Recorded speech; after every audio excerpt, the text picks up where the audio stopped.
We're pleased to hold another press conference today because of the events unfolding after the committee session of last Monday, when our colleague, who I hope will still be able to join us this morning, asked Pfizer a question, and the answer was really what made the news. Put in a nutshell, the cat is out of the bag.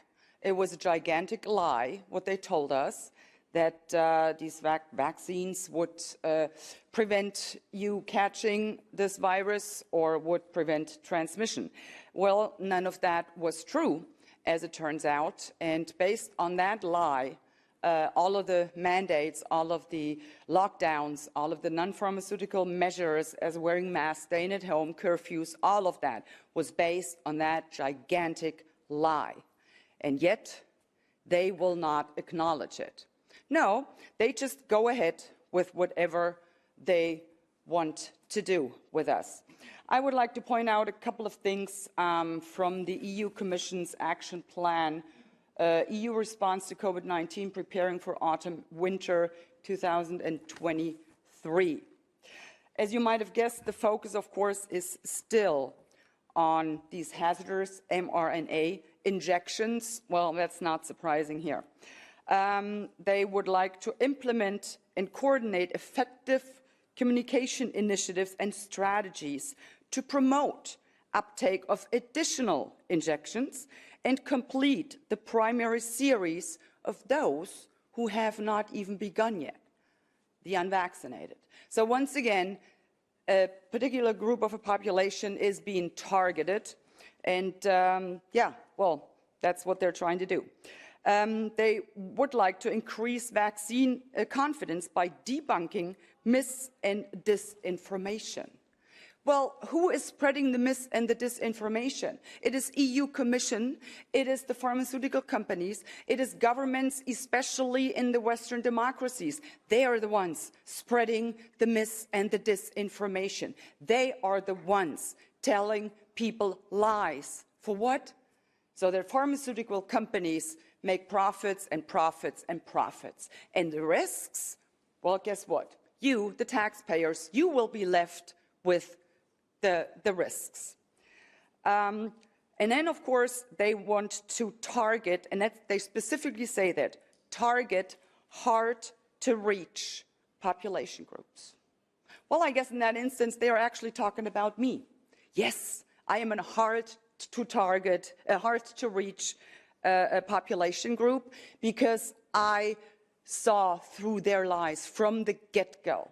I'm still unvaccinated, and I will remain unvaccinated. I will not inject a poisonous substance into my body, point blank. So go ahead and try to target me. Good luck with that.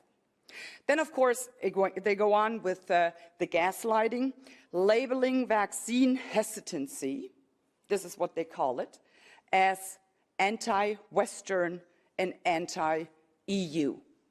Can you believe this? So anyone who is not willing to let themselves be injected with this vaccine is anti-Western and anti-EU. No, ladies and gentlemen, let's be clear about this.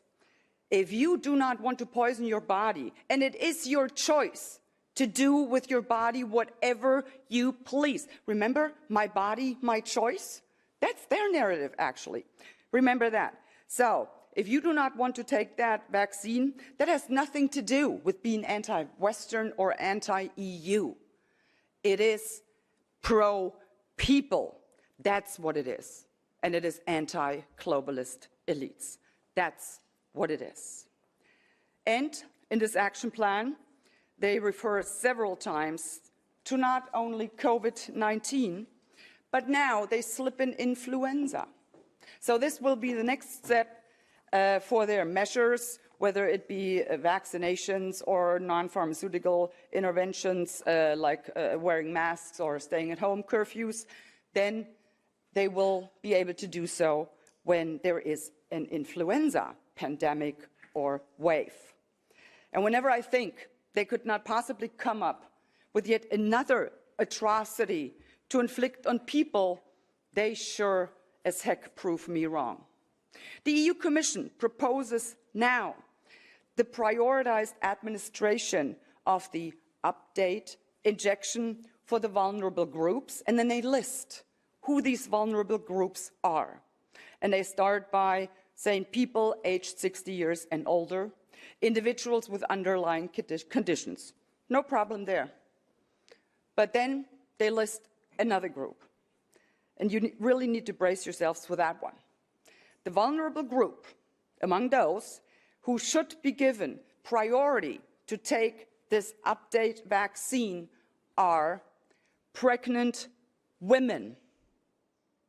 I have never heard anything more despicable than that, because the point is this: they do not know what this vaccine does to the unborn child. They simply have no clue. And yet, now they're pushing it on pregnant people. And keep in mind, there has been a drop in birth rate. We don't know why that happened. You would expect the opposite of that. I mean, people were locked down. Remember what happened when they had a blackout in New York in the 70s? 9 months later, they were like babies left and right. But not this time.